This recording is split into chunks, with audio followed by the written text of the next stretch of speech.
Nandito na naman tayo mga kahingal sa Marikina Budig. Ayan o. At nakadaan nga tayo ngayon ulit. So medyo mainit na mga kahingal dahil January na, tag-init na. Ayan lang ulit tayo nakapag-video dito. Tagal-tagal din. Ang napakagandang Budig ng Marikina City. Ayan o. Maraming mga nagja-jogging dito pagka umaga. Saka yung hapon. Lalo na pagka sa araw ng Sabado Linggo, marami.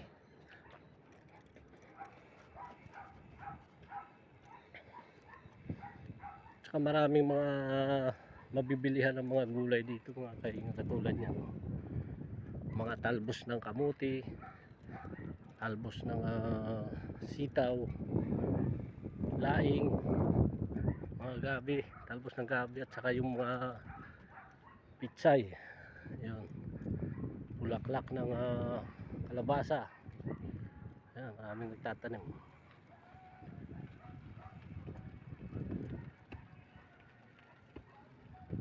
Yan, talbos ng kamote, marami din oh. Yan, nagtidilig na nga si tatay oh.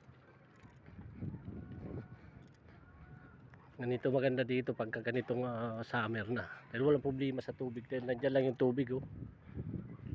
Pwede magtanim-tanim dito sa gilid. May kanya-kanya na silang parsila. Yun, may bunga na yung patula.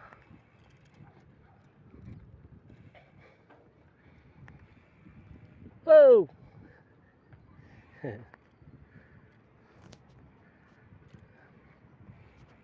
Ayan oh, daming tanim na patula oh.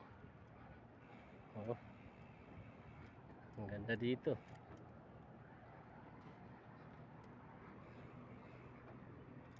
Daming tanim na gulay sa tabing ilog ng Marikina City. Ayan. Tapos ito ang Budig ng Marikina City. Napakataas ng flood control, floodway. Ayan oh. Kaya kahit bumaha ng mataas hindi nababahain itong lugar na to, malanday. Hindi na papasukin ng tubig.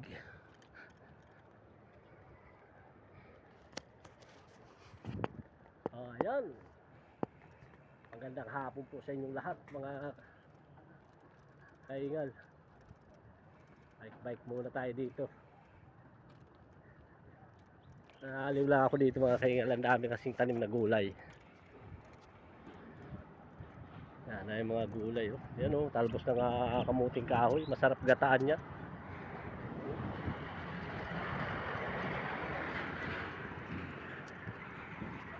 Mga kamuti.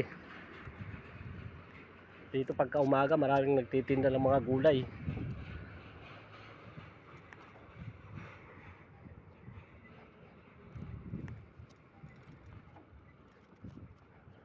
Saka maganda rin mag bike dito. Mag-bike, mag-jogging, maganda dito.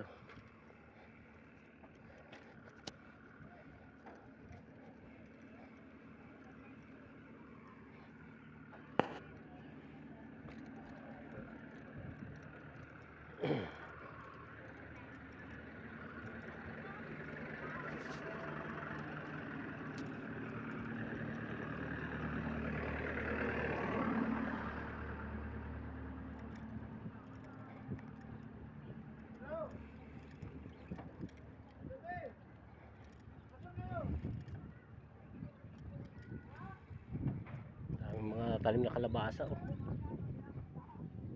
Mababaw na yung ilog oh. Halos kabaywang na lang. Pagka bumabaha dito mga kaingal, dito kami mga namiminuit sa ilog na to. Maraming tilapia, tsaka medyo malinis yung tubig. So ngayon is pangit ang tubig. Pangit maminuit. Amoy putik na yung isda, tilapia.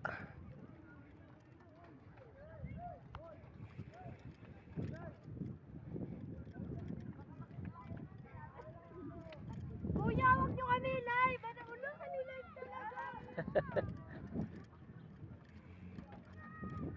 Ayaw magpa-live ah. Video lang naman to, hindi to live.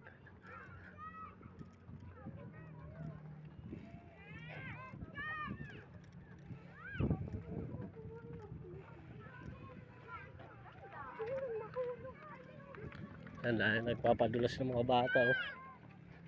Oh. Tara, di tayo mag-practice ng tayo. Ano, mga padulasan ng bata. Ganyan din ako noon, kapanahon ng mga bata pa noon, ganyan din, padulas ng padulas. Ano, sa probinsya naman sa Kadamuhan lang.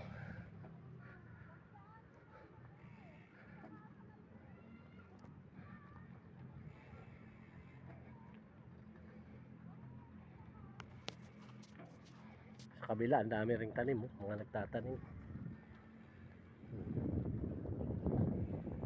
Dami ring nagtatanim.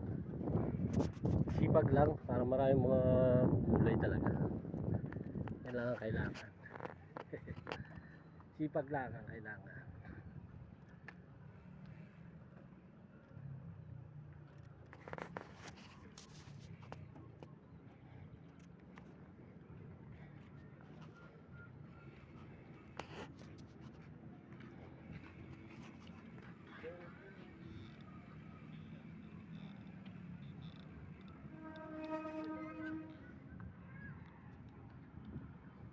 Yun, naghuhukay yung bakho. Yan yung bakho mga kaingal na lumulutang sa tubig yan. Ayan oh. Kahit baha, pwede silang gumawa, maghukay. Yan, hinukayan nila yung ilog mga kaingal dahil siyempre nakabawat baha natatambak ng putik galing sa taas. Yan, natatambakan kaya yung putik ngayon hinukay para ilagay sa tabi. At saka hakutin din ng truck yan. Lalagay sa mga mabababang lugar para maitambak din doon sa mabababang lugar. Ayan mga kaingal, thank you very much po sa inyong lahat at magandang hapon po. Thank you.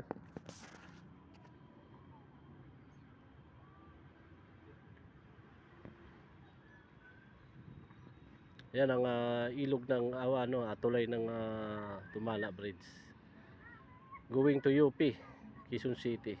Ayan. Thank you.